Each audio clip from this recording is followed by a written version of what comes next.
कृष्णं वन्दे जगद्गुरुं।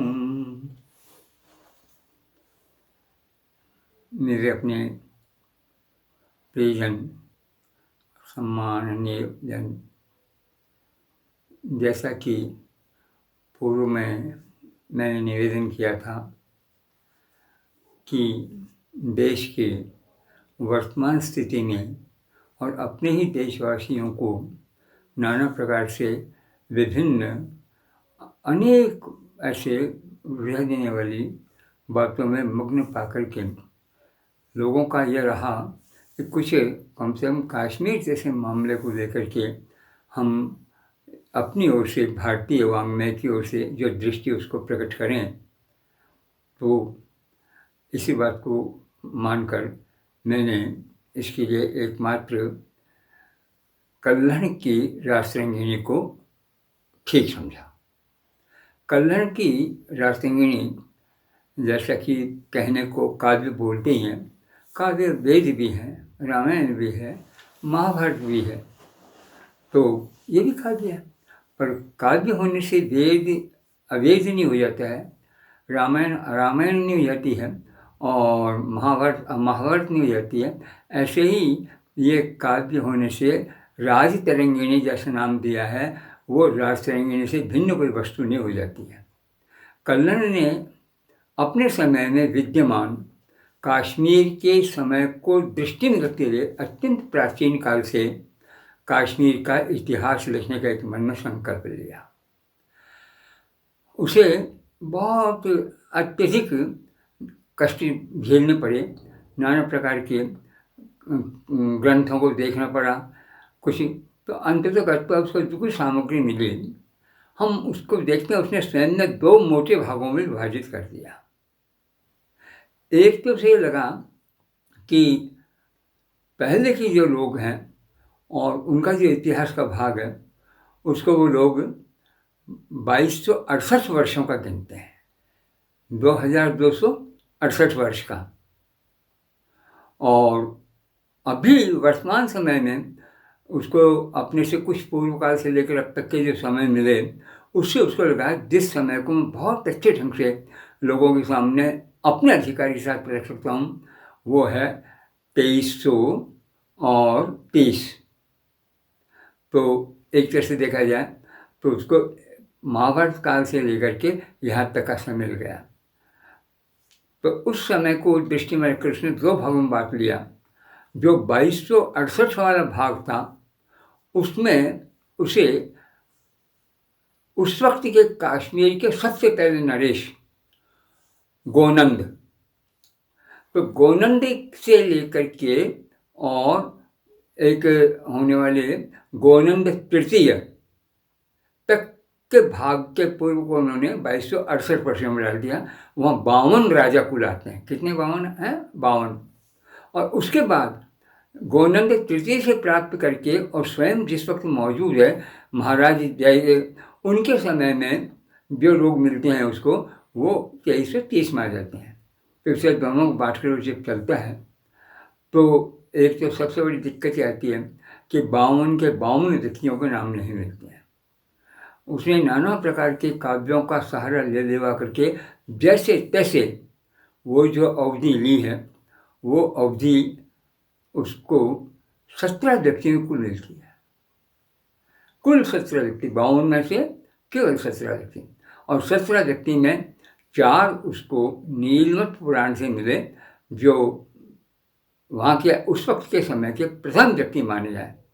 उनके नाम में क्रम से गोनंद प्रथम, गोनंद का पुत्र दामोदर द्वितीय, फिर दामोदर की पत्नी वो भी राजा बने कश्मीर की तृतीय, और फिर इस दामोदर की जो संतति होने वाली थी उस वक्त, उसको लेना चौथा, तो वो गोनंद द्वितीय। इसलिए 4 व्यक्ति तो ये जो थे महाभारत के काल में थे, वो मिल गए उसको। अब 4 व्यक्ति के बाद में जो 17 व्यक्ति और आए, उनको लेकर के उसने जैसे तैसे ये लिखा। पर उस वक्त के समय को प्रत्येक व्यक्ति का कितना क्या समय था वो देने में बहुत ही असमर्थ रहा। उसने फिर चलते चलते चलते गोनंद तृतीय का जब तक समय आया और उसमें अभिमन्यु नाम का नरेश पर वो वंश अंत होता है, वहाँ तक के लोगों को 1900 वर्षों में बांट दिया। तो गोनंद के इन 4 व्यक्तियों के बाद में 1900 वर्षों को वो ले लेते हैं, तो मिलाकर एक तरह से उसको 2268 का मामला मिल जाता है।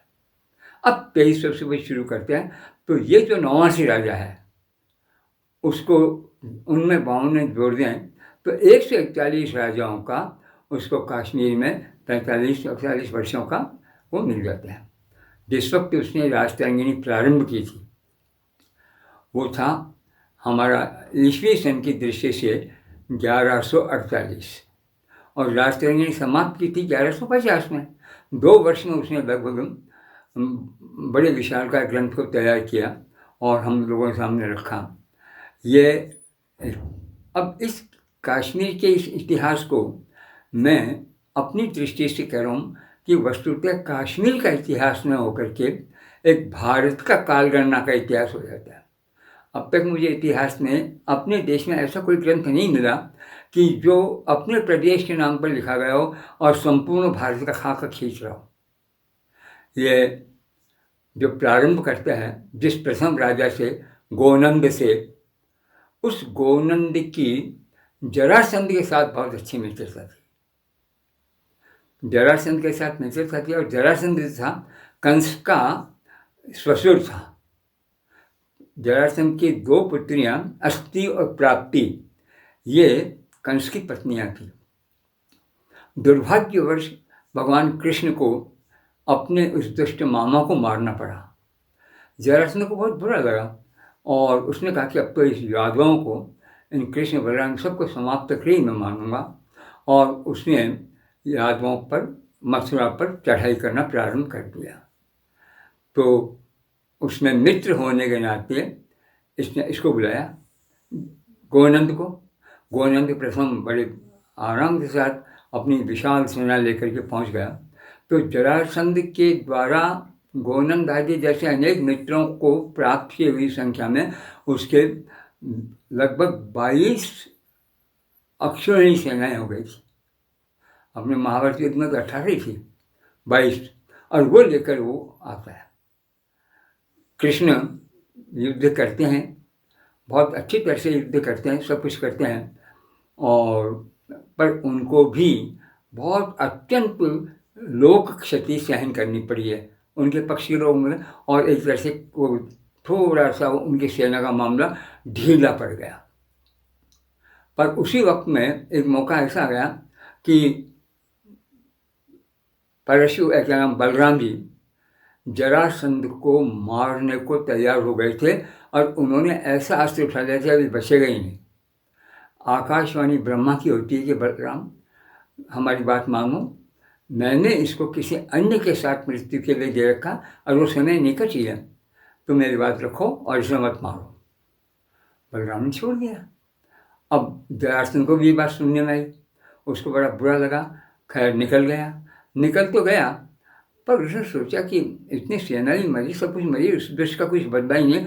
अब पता नहीं वो ठीक हो या न हो, और कौन सा बलराम मुझे हमेशा मारने के लिए वो मेरे सामने आएगा, मैं उसे बचूंगा और बलराम को से बचते हुए और एक बार कृष्ण को तो मार के आऊँगा। ऐसा कुछ सोच कर दूसरी बार आक्रमण कर देता, तीसरी बार कर देता।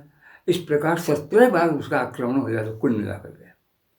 17 आक्रमण में हम बराबर जरासंध के साथ इसको देखते हैं, गोनंद प्रथम को। जब गोनंद प्रथम जिसके लिए 18 युद्धों में अपनी सेना के और अपने जीवन को और बाजी पर लगाकर साथ देता है, उस गोनंद का जरासंध का कितना गहरा संबंध हो सकता है। आप तो सोच लीजिए कि कश्मीर में रहने वाले कौन थे, एक बात पे। अब अगर और स्पष्ट करना चाहें तो इसने जो प्रारंभ किया है इस अपने इतिहास को कल्लन में, वो इतिहास है कि जहाँ आज कश्मीर कह रहे हैं, हिमालय के उस क्षेत्र में, उस कुक्षी में एक बड़ा ज़बरदस्त सरोवर था, पानी पानी पानी पानी, और उस सरोवर का नाम था सती सरोवर। कश्मीर के उस अलावा क्या नाम था आज तो है ही नहीं, सती सरोवर। सती सरोवर का अर्थ होता है, अपने 80 दिशा दें कि भगवान शंकर की पत्नी सती के नाम पर वो था। तो स्वाभाविक है, सती सरोवर होने के नाते देवताओं को इनको सबको प्रिय रहेगा ही रहेगा। उस सती सरोवर का समय पूरे 6 मनवंतर का है। पहले अपना जो मनु है, जिसको हम स्वयंभू मनु बोलते हैं, और उसके बाद छठा जो मनु है, ये 6 मनु निकल जाते हैं। 7वां मनु जब वैवस्वत मनवंतर आता है, उस समय महर्षि कश्यप को ऐसा लगता है कि अब इसे बसाना चाहिए। तो उन्होंने ब्रह्मा, विष्णु और शिव तीनों के साथ मिलकर के और सती सरोवर को एक इससे वहाँ जलोद्भव नाम के उसको समझा को नष्ट करके और नगर का स्थान दिया, धरती का स्थान दिया। और उस कश्मीर को उन्होंने ही अपने हिसाब से सूर्य की पुत्री काश्यपी के साथ जोड़ते हुए और अपने कश्यप नाम को बनाते हुए कश्मीर नाम दिया। तो शुरू से 6 मनवंतर जो सती सरोवर बना रहा, वो जब आज कश्मीर हो गया है, तो स्वाभाविक है सती के सरोवर की स्मृति में कश्यप मुनि ने जो कुछ किया वो तो किया ही किया है, उसके साथ साथ देवताओं का सबकी सहायता मिली और कश्मीर लगातार उन्नतिशील होते होते चला गया।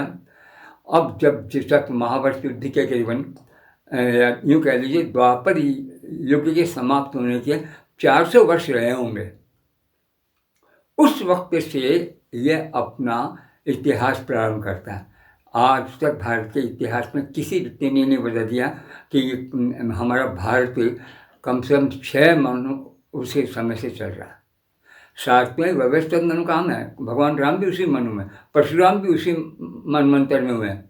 पर ये इतने प्राचीन देश के और जो है महान पुरुष रहे हैं, महान शक्तिशाली रहे हैं, वो कोई नहीं पता। इस व्यक्ति ने उस सती सर के पहले मनवंतर से लेकर और इस 6ठे मनवंतर की स्थिति को उसी रूप में पता कर और उसी ने एक कश्यप जैसे ऋषि के द्वारा जब कश्मीर की स्थापना करने की बात रखी है, तो मुझे कोई पता है भारत के इतिहास में दूसरा पहला कोई भी ऐसा भारत का प्रदेश, कोई भी भारत का प्रदेश है क्या?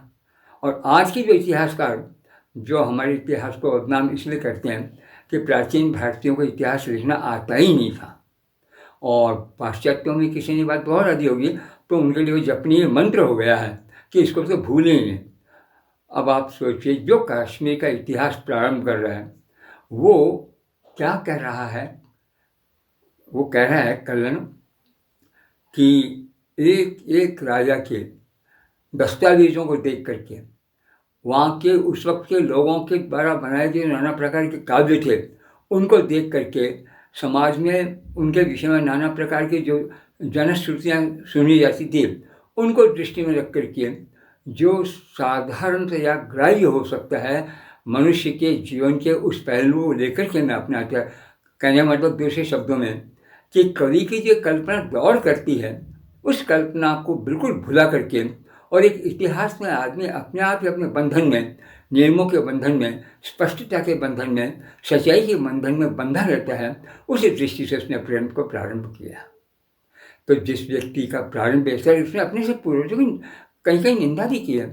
संस्कृत जानने वाले लोग अच्छी तरह जानते हैं कि इससे कुछ पहले क्षेमेंद्र नाम का एक जबरदस्त कश्मीर में महान आचार्य हुआ कि जो क्या नाम काव्यों का भी रचयिता था और काव्यों की आलोचना करने वाला भी था।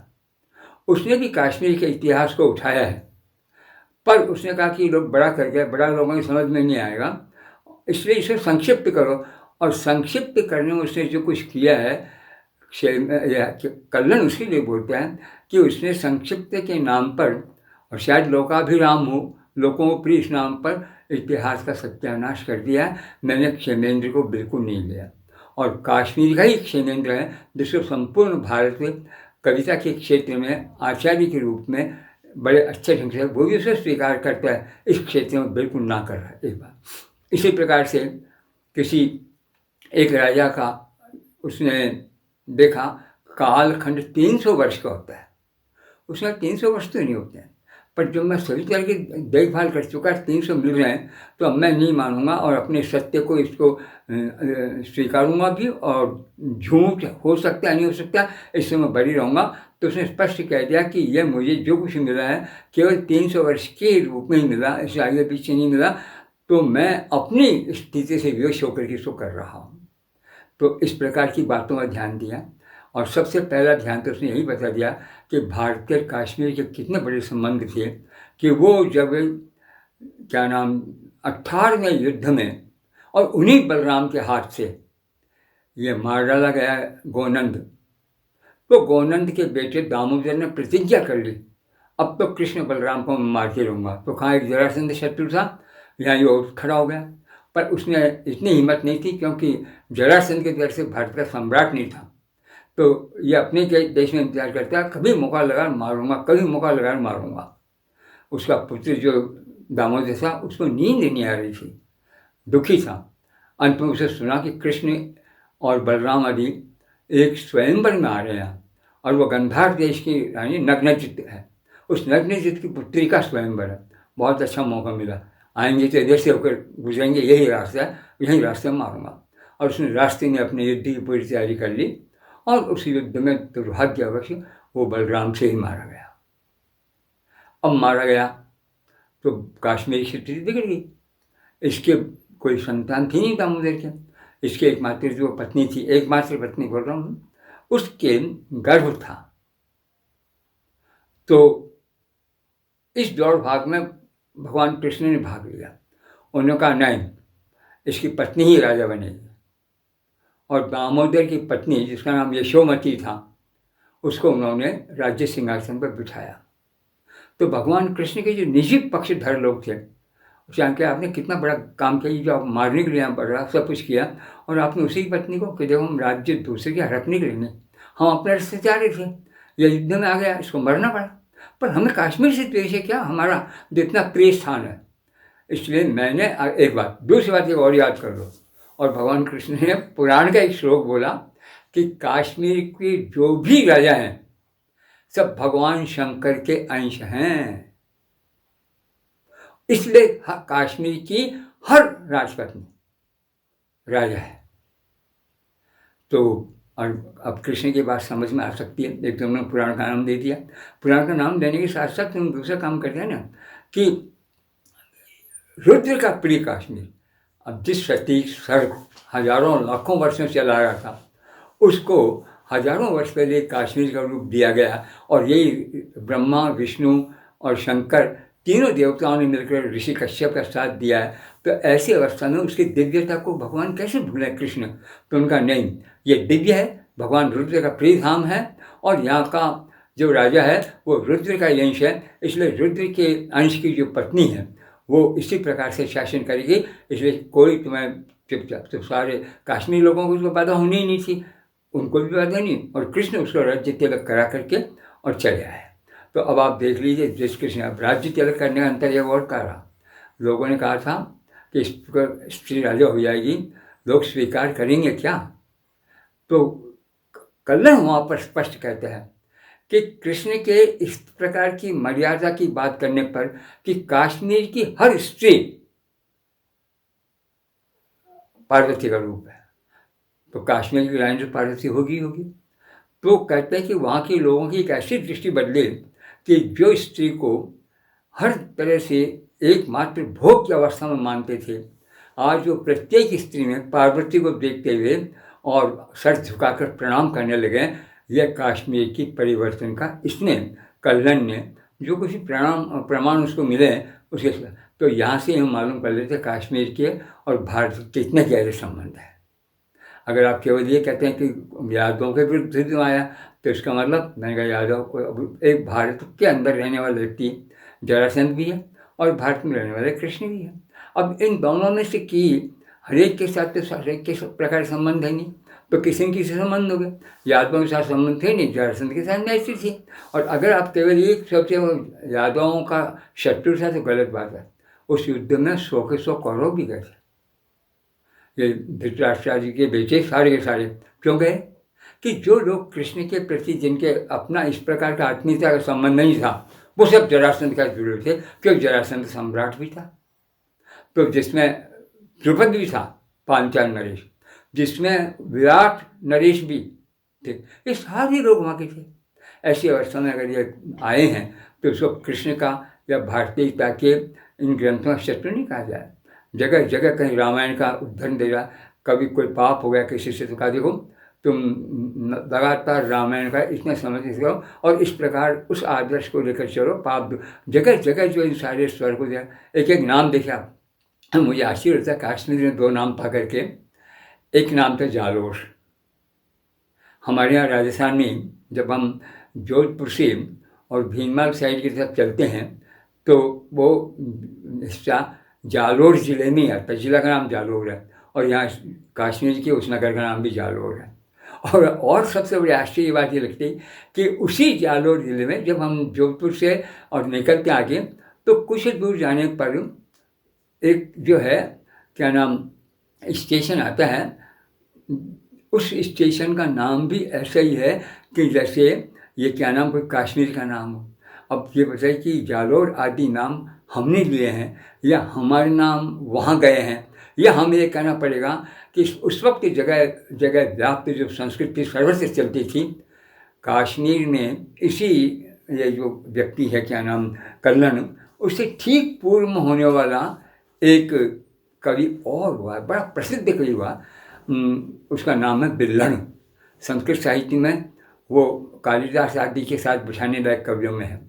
उस बिल्लन ने दक्षिण भारत के और राजा के यहाँ आश्रय लिया कि अपनी प्रतिभा को मैं अपने भारत में उस कोने में जाकर दिखाऊं, और पहुँच गया। और वहाँ फिर उसने उस राजा ने उसकी जो आवभगत की सारी बातें की हैं और जिस प्रकार उसको अपनी सभा में स्थान दिया है, उसने उसके नाम का जो है एक महाकाव्य लिखा है। उस महाकाव्य में और वो कहते हैं ये वो कश्मीर है जहाँ घर घर के अंदर हर स्त्री संस्कृत का व्यवहार करती है। और यही बात कल्लन कह रहा है कि जब तक कश्मीर पर पूरी तरह से इन समस्त हिंदुओं का स्थान बना रहा, कश्मीर की राजभाषा संस्कृत थी। जब संस्कृत राजभाषा है, यहाँ के देवताओं के नाम उसके हैं, कृष्ण के बाद को लोग भगवान का आदेश समझ करके स्त्री में मातृत्व की भावना को देखने के आदि हो गए। अनेक उदाहरण वहाँ जहाँ ये इसको मिलने मौका और उसने दिए कल्लन को, वहाँ उसको भारत से भिन्न मानना क्या कहाँ का अल्लाह, जो ये कोई सोचे नहीं कश्मीर पर हमारा अधिकार है। जहाँ तक हमारे अधिकार की बात करते हैं तो हमें सोचना पड़ेगा कि कश्मीर का सबसे बड़ा इतिहास तो इसका ही है, कल्लन का है, जिसने महाभारत के उस काल से लेकर के और अपने समय तक के राजा जय सिंह तक का जो समय दिया है वो 4598 वर्ष है। कितना है? कल्लन के समय में 4598 वर्ष हो चुके हैं।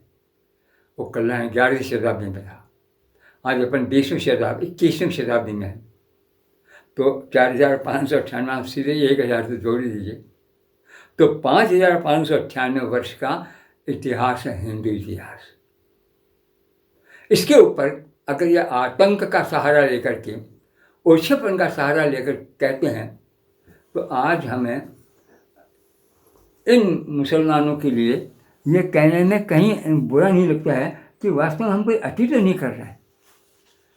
यहाँ हमारे सबसे बड़ी सार्थक ये कश्मीर के इतिहासकार राजतरंगिणीकार, अब राजतरंगिणीकार ने इसका छोड़ दिया कल्लन को, वो तो गया, उसने तो अपने समय लिया। इसके बाद तुरंत एक एक कवि अपने अपने समय में विद्यमान लोगों को सामने रखकर कि एक पुराना काम सारा कल्लन ने कर दिया, तो वो किसी 200 वर्ष का है, किसी 300 वर्ष का है, इतिहास अपने समय का जितना वो कर सकता था किया।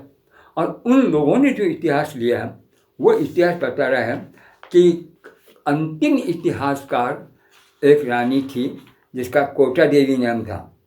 उस कोटा देवी ने जो किया था वो 280 वर्ष का किया था। तो आप 4500 में उसमें अगर 280 और जोड़ देते हैं तो 4800 वर्ष का इतिहास तो नहीं हो जाता। यह है हिंदुओं का 4800 वर्ष का इतिहास, अर्थात यूँ कह सकते हैं 4800 के 49 इतना से 10-20 वर्ष के। परंतु अब इसके बाद वहाँ जो अपने ये आए हैं कश्मीर के वो लोग, जिनमें ये सारे मुसलमान या सुल्तान राजा है, उस सुल्तान राजा वाले समय के विषय में अब आप देखिए एक एक इतिहासकार क्या लिखता है क्या नहीं लिखता है। वो इतिहासकार जो लिखते हैं वो कहते हैं कि तीन शुरू के जो राजा रहे उस वक्त तक संस्कृत वो चलती थी हमारे राजभाषा के रूप में। अरे यहाँ तक कि मुसलमानों की जो कब्रें थी उसमें जो लोग लिख दिया करते हैं शिलालेख, वो शिलालेख पहले संस्कृत में और फिर फारसी में। इसका मतलब संस्कृत के साथ साथ फारसी का भी वहाँ चालू हो गया था क्रम। और वो चालू क्यों हो गया था कि कश्मीर नाना प्रकार के और दूसरी जिन स्थानों से जुड़ा हुआ था मुस्लिम प्रदेशों के साथ में, वहाँ के रात दिन नेता लोग आते थे जाते थे समझाते थे और इस प्रकार करते थे। तो तीसरे राजा के बाद तो आखिर में संस्कृत को हटाया गया। 200 वर्ष के हो ले लीजिए। तो जहाँ पर संस्कृत घर घर में इस प्रकार बोली जा रही थी, जहाँ की राजभाषा संस्कृत थी, जहाँ कब्रों तक के ऊपर और दूसरे शिलालेखों पर संस्कृत और वही शारदा लिपि में आते थे, वो इतिहास भारत का इतिहास है या नहीं है, उसको भारत का इतिहास कहने का एक गौरव और है। दूसरा, आज भी हम लोग ये तय नहीं कर पा रहे हैं कि भगवान शंकराचार्य कब हुए थे। पहले आद्य शंकराचार्य हमारे संस्कृत के महान इतिहासकार 8वीं-9वीं शताब्दी के नीचे शंकर को नहीं ले जाना चाहते हैं। ये कल्हड़ का ग्रंथ है जिसका इन लोगों ने इतिहासकारों ने उपयोग में नहीं लिया अच्छे प्रकार से। उसने भगवान शंकर के एक मठ की वहाँ पर चर्चा की है। आप जानते हैं शारदा मठ नाम से शंकर का एक मठ है वहाँ पर। तो संपूर्ण देश में जाकर जो व्यक्ति अपने मठ बनाता, कश्मीर अगर अहिंदू क्षेत्र होता, कश्मीर भारतीय परंपरा को लेकर चलने वाला नहीं होता, तो या अगर शंकर को उसके बाहर जाना था तो कहीं और जगह जाते। पर भारत के बाहर एक भी नहीं है और भारत के चारों कोनों पर उन्होंने 4 खड़े किए। तो शारदा मठ को जो है वो भगवान का रुद्र पीठ के नाम से दिया गया। कश्मीर के 2 राजाओं के विषय में आया है कि उसने देखा कि यहाँ जो अच्छा उस पर्वत का नाम भी शंकराचार्य पर्वत है। तो जहाँ पर शंकर के नाम से पर्वत का एक भाग बन जाता है और जहाँ पर इस प्रकार शंकर का आश्रम है, और वो कश्मीर के उन राजाओं के द्वारा है जो ईसा से 300 वर्ष पहले है, 400 वर्ष पहले, 500 वर्ष पहले है। जो व्यक्ति उस वक्त शंकर को बता रहे हैं, तो आज अगर हम शंकर 509 का समय और इतिहास को खोज करके स्वीकार कर रहे हैं, तो क्यों नहीं हमारे इतिहासकार से चुपचाप स्वीकार कर लें कि वास्तव में शंकर और एक उदयवीर शास्त्री करके एक अच्छा समाज के विद्वान हैं, उन्होंने बड़े परिश्रम के साथ में 6 के 6 दर्शनों के ऊपर बहुत गंभीर विचार किया। तो उन्होंने ये जो ब्रह्म सूत्र वाला भाग है उसको लेकर के जो विचार किया और उसने सैकड़ों नाना प्रकार के उद्धरण दे देवाकर को बताया कि शंकर निश्चित रूप से ईसा से 509 वर्ष पहले हुए हैं। ये कश्मीर उसकी पुष्टि कर रहा है। अब बोलिए कश्मीर हिंदू है या नहीं है, इसको और देखें तो इतने बड़े इतिहास में इतने आपको स्थान मिलेंगे कि ये यहाँ के राजा और वहाँ के राजा नित्य थे। आप दूसरी बात में छोड़िए, बहुत प्रसिद्धतम व्यक्ति सम्राट हर्षवर्धन सम्राट था। तो सम्राट था तो इसके नाते कश्मीर के प्रति दूसरा अधिकार होना चाहिए, और था उसका अधिकार। कैसे अधिकार था कि आप इतिहासकार अच्छी प्रकार जानते हैं, एक जबरदस्त अपने यहाँ का व्यक्ति जिसका नाम था वेनसांग चीन का, वो भारत के अंदर आया और भारत में आकर के उसने बहुत ही ज़्यादा बौद्ध ग्रंथों का, संस्कृत ग्रंथों का, इतिहास आदि सब विषय ग्रंथों का खूब चयन किया और एक एक व्यक्ति के यहाँ वो अच्छे राजकीय अतिथि के रूप में रहा है। तो कश्मीर के जिस राजा के रूप में वो रहा है, बहुत अच्छी प्रकार से रहने वाला, उस राजा ने उसको भगवान बुद्ध का एक दांत बताया कि ये दांत है और ये बुद्ध का। तो पर हम बताएंगे नहीं, बस कहते हैं ये क्योंकि वो हमारे हाथ में, बौद्धों के हाथ में है। चलो ठीक, बौद्धों के हाथ में। वो रामसांग आते आते हर्षवर्धन तक आ गया। हर्षवर्धन से भी उसकी अच्छी मैत्री हो गई। हर्षवर्धन जबरदस्त, ये प्राचीन राजा लोग इस प्रकार के विदेश अतिथियों का जो विद्वान होते थे बहुत आदर सत्कार। हर्षवर्धन के पास उसका वही सारी योग्यता नहीं, तो उसने एक बार कहा कि देखिए आप चाहें तो मुझे वो दांत दिखा सकते हैं। वेंसागन का कि चलो मैं बता दूंगा, और हर्षवर्धन काश्मीर पहुंच गया। तब जाकर उन लोगों ने कहा कि सब देखिए हम आपको दांत दिखा देते हैं, पर ऐसा नहीं हो कि वो दांत मांग रहे हैं। तो हर्षवर्धन ने कहा नहीं, अगर आपके यहाँ की परंपरा है तो उसके लिए मैं कोई आदेश नहीं दूंगा। निकाला दांत, उसको अच्छे प्रकार से बताया गया, सारी कही गई। अब उसकी तो इतिहास का इकट्ठा करने वाला व्यक्ति, और मैं जो है क्या नाम भगवान बुद्ध का दांत ले आया हूँ, इस प्रकार का दावा कर सके अपने चीन में जाकर के। आप सोचिए भारत में चीन के कैसे संबंधित उस वक्त, तो कितना अच्छा लगेगा। तो उसने हर्ष से कहा नहीं मित्र, तुम भी मेरे मित्र हो, ये भी मेरे लिए। मैं अपने राजाओं को इस प्रकार अब इन चीज़ों का आदेश नहीं दे सकता हूँ, अब मेहरबानी करो और इसको तो छोड़ दो। तो वो वापस आया। तो जैसे ये एक मित्र था, ऐसा ही मित्र इसका वेंसांग का और था।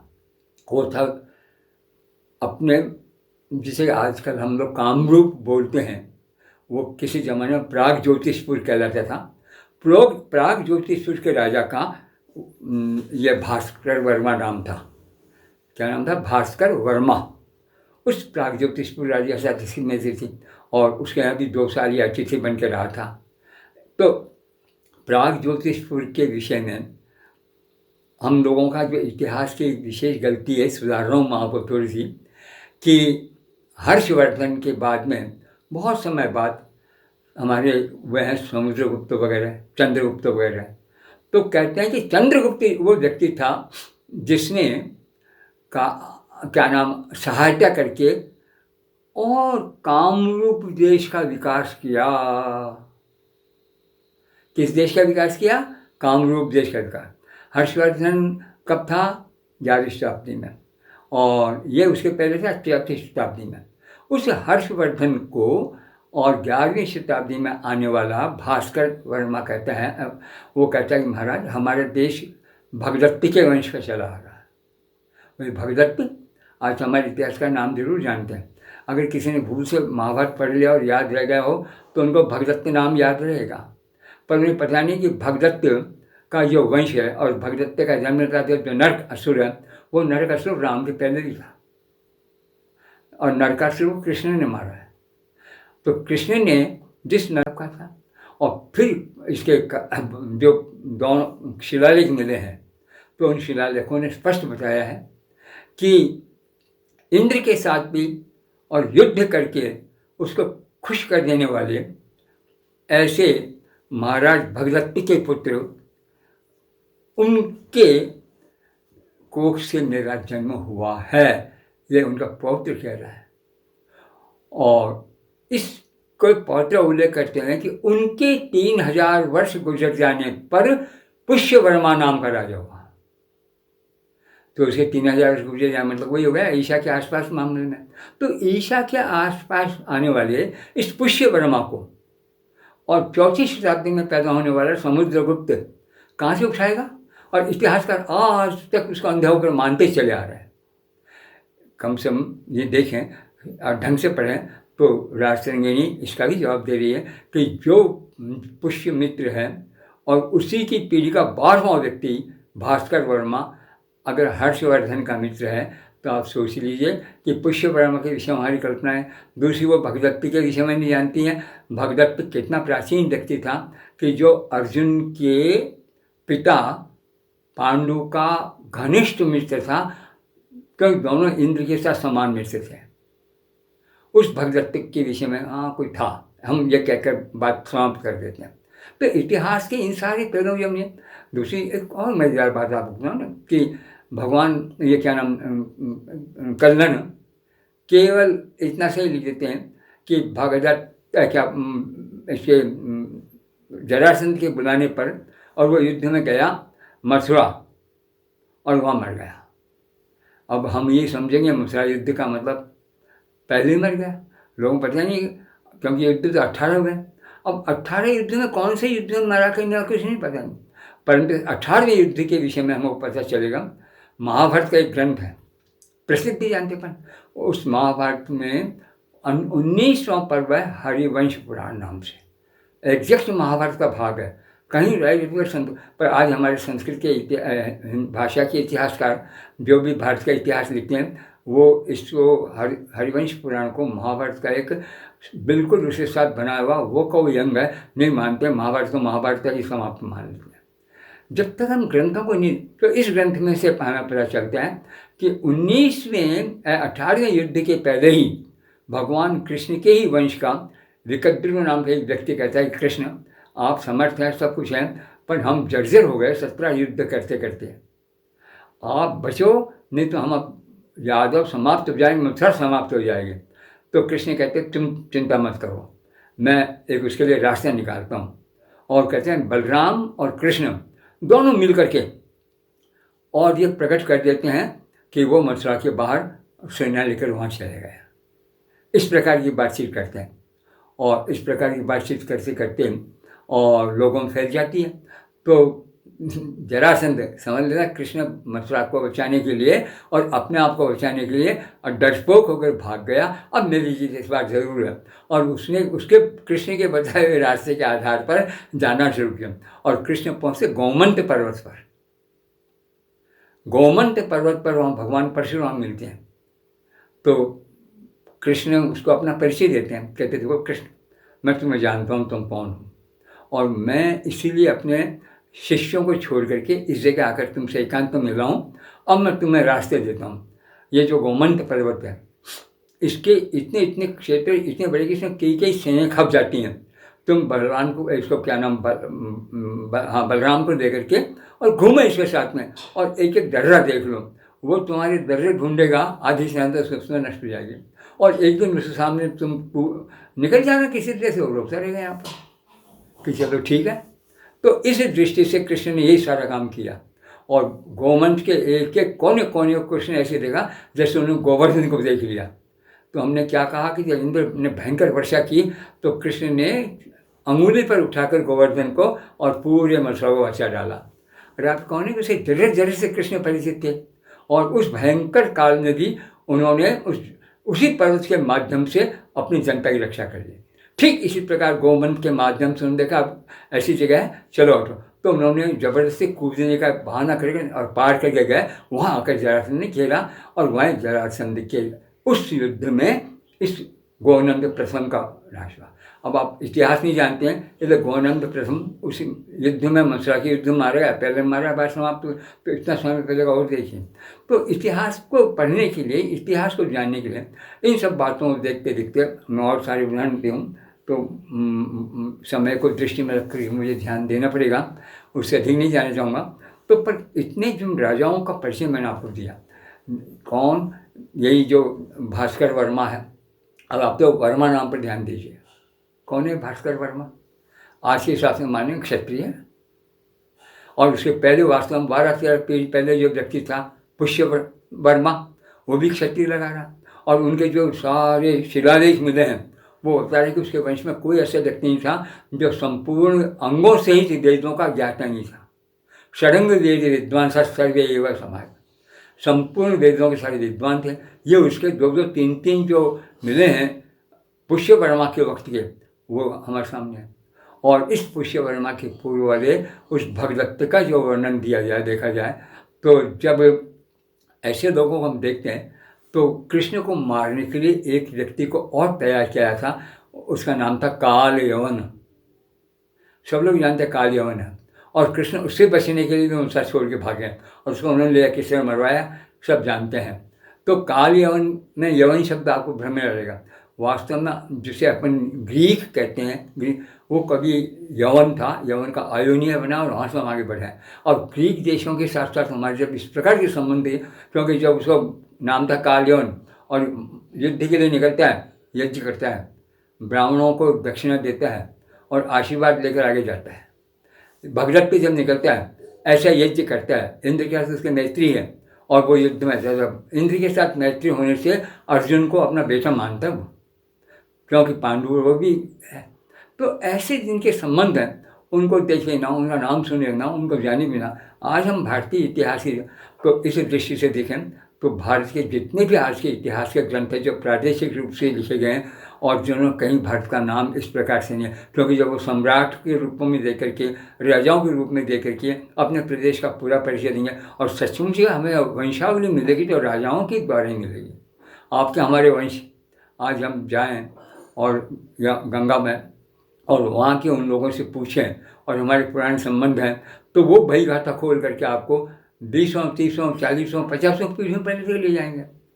पर इस बीच में क्या हुआ, कौन हुआ, कहाँ हुआ, आप ही जो अपने वंश के लोगों को नहीं जान सकते हैं तो ऐसी अवस्था में सामान्य व्यक्ति का इतिहास लेकर के और हम देश का इतिहास नहीं लिख सकते हैं। तो जब कहीं भी पुराण की जो सृष्टि हुई वो इसीलिए हुई है, यह एक अलग विषय पुराण क्या है। तो पुराणों में 5 प्रमुख बातें मानी गई हैं: सर्ग, प्रतिसर्ग, वंश, मनवंतर और वंशानुचरित।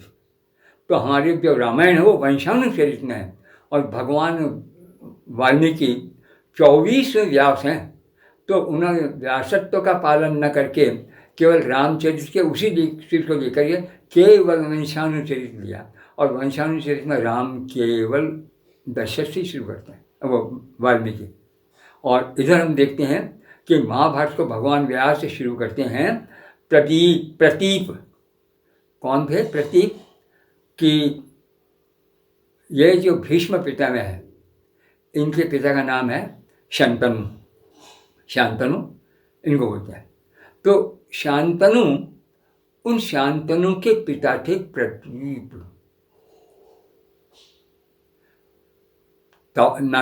तो इस प्रतीप के जो पुत्र हैं उनमें शांतनु, जहाँ प्रतीप, शांतनु जो है वो सबसे छोटा है और 2 भाई बड़े हैं। तो ये दोनों कहते हैं हमें राज्य नहीं देना, चले जाते हैं।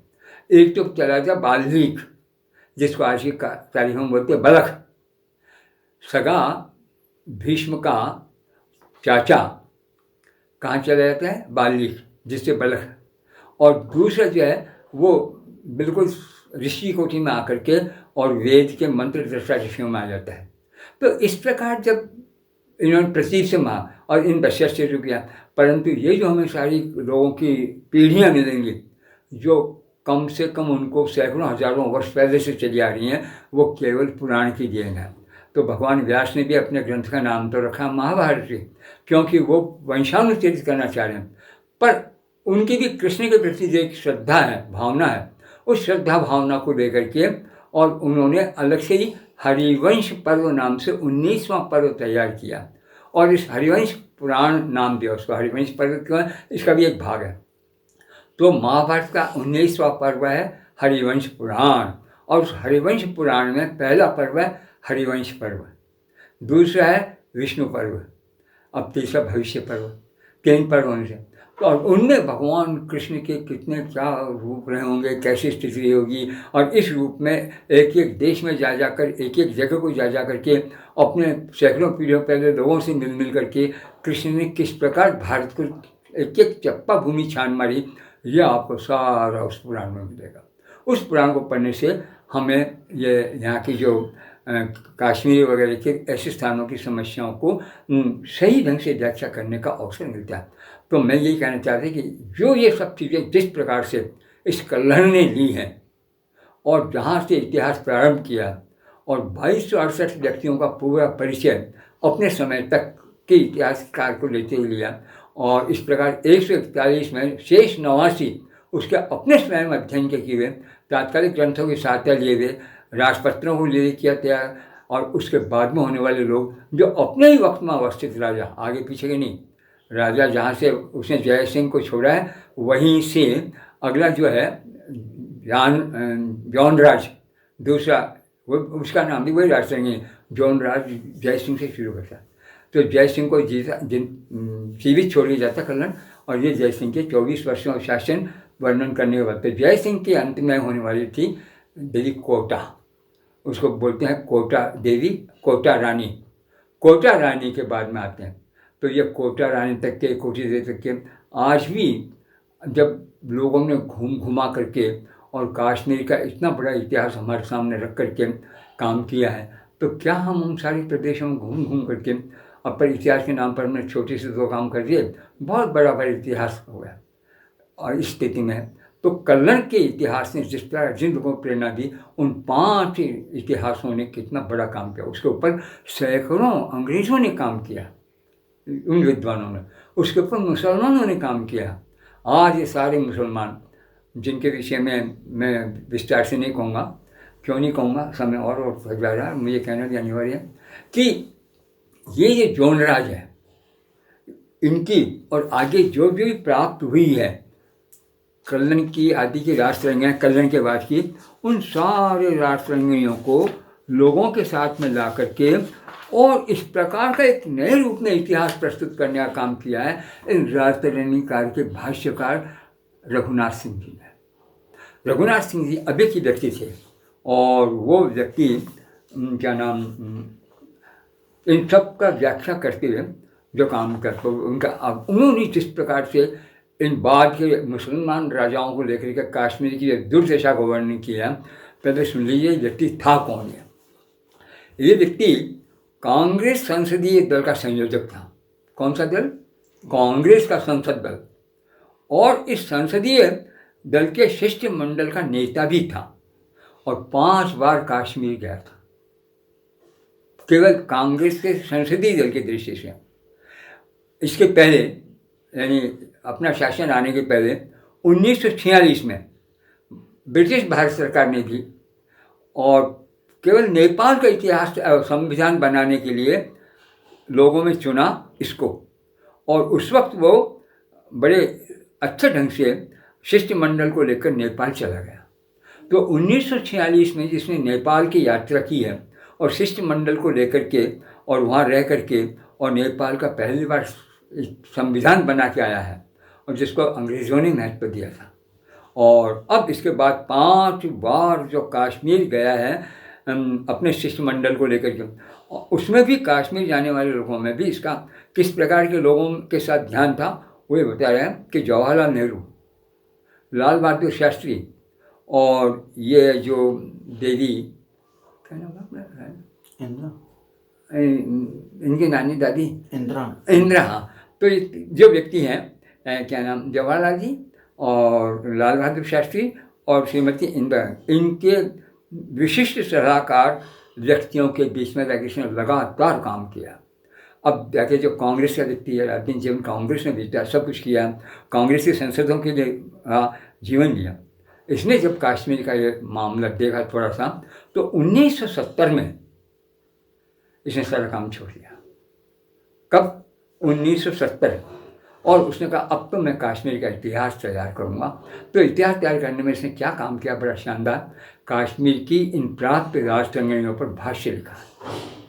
तो इसमें जो उसने वहाँ कोटा देवी तक का जब सारा का सारा भाष्य था वो जोन राज वाली में और उस बाद में दिया। तो जोन वाली में जो बताता है कि 3 मुसलमानों के वक्त तक तो संस्कृत रही, 3 के बाद संस्कृत गायब। अब 100-150 साल का जो इतिहास है वो जोन राज की उपस्थिति का इतिहास है। इसी प्रकार से तैमूरलंग के विषय में लिखा है। तैमूरलंग बाहर के लोगों में था और पीड़ित था, लोगों को पीड़ित करता था। सहायता देने के लिए कश्मीर में आते थे लोग और अपने आप को सुरक्षित अनुभव करते थे। उसी कश्मीर के अंदर कुछ लोगों ने आकर के और किस प्रकार से धर्म प्रचार करने के नाम पर मुसलमानों चारों से घेरा है, चारों प्रकार देशों से आए।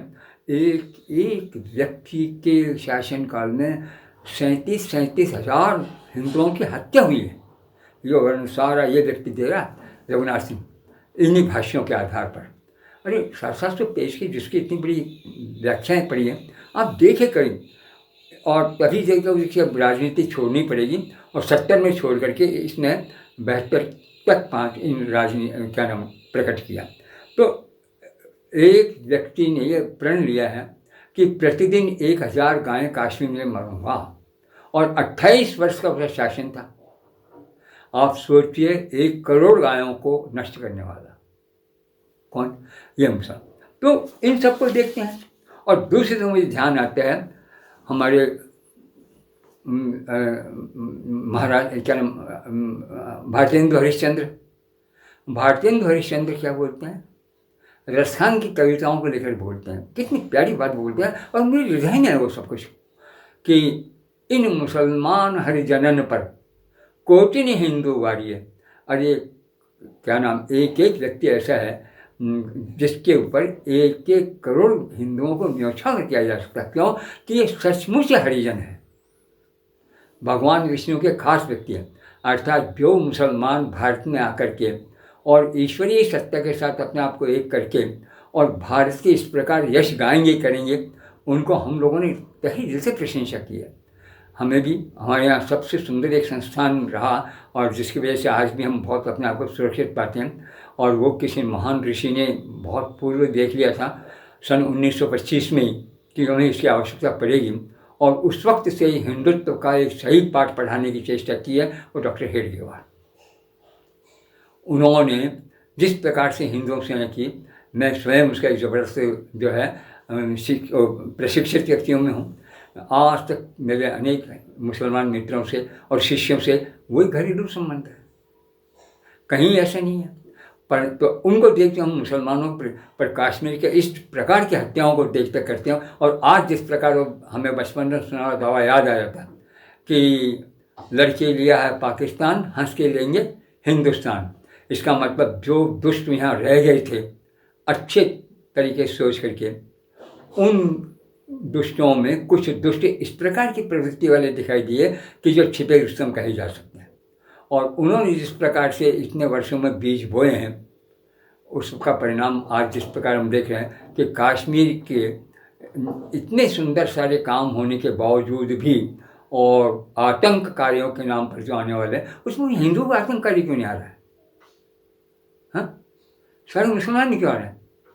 इसका मतलब ये मुस्लिम प्रवृत्ति कई लोगों में है कि जिन्होंने एकमात्र जो है ये माना कि जो कुछ कुरान शरीफ में जिस ढंग से कह दिया गया उसकी वजह आप दुनिया कितनी अच्छी व्याख्या करें, हम तो एक बात मानेंगे उसमें है कि जो धर्म का पालन करने वाले हमारे नहीं हैं, वो जीवित रहने के अधिकारी नहीं हैं।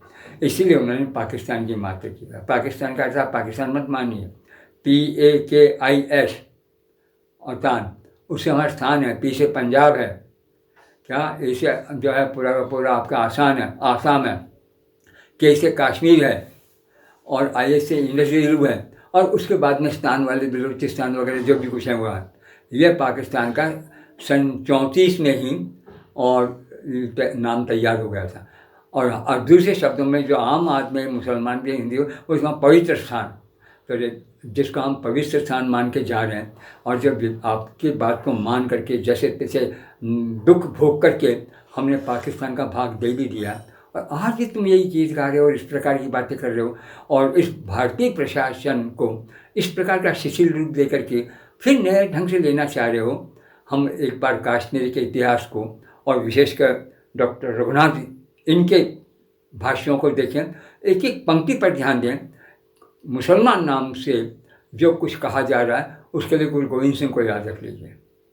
प्रसिद्ध है गुरु गोविंद सिंह के विषय में कि शहद से अपने भुजा को भर के और आप तिलों में डाल दीजिए, जितने तिल आपके भुजा पर हो गए हैं उतने ही शपथ खाने पर भी एक मुसलमान पर भरोसा नहीं हो सकता है। वो कभी अपने अनुभूति से वो लोग करें जिनने देश के लिए सारे परिवार को नष्ट कर दिया, पीढ़ी दर पीढ़ी चली गई। भगत सिंह जैसे लोग और उसके मुस्लिम साथी अपनी जो है जीवित अपने दे दी, उन लोगों को थोड़ी देर के लिए भूल जाएं।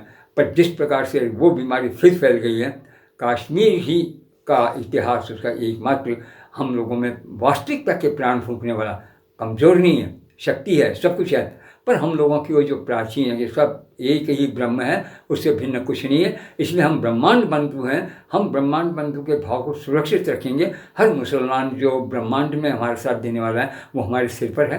पर इस प्रकार के व्यक्ति जो छद्म वेश में और देश में रह करके भी देश के हित की बात दिखाते हुए और हमारे को तोड़ने की चेष्टा करके फिर एक बार दोबारा पाकिस्तान खड़ा करना चाह रहे हैं, उनके लिए कल्याण जैसे महान व्यक्तियों की आवश्यकता आज भी है। और ऐसे ही राष्ट्ररंजन जैसे इतिहास की आवश्यकता, घर घर में इतिहास की आवश्यकता, आप पढ़ें देखें।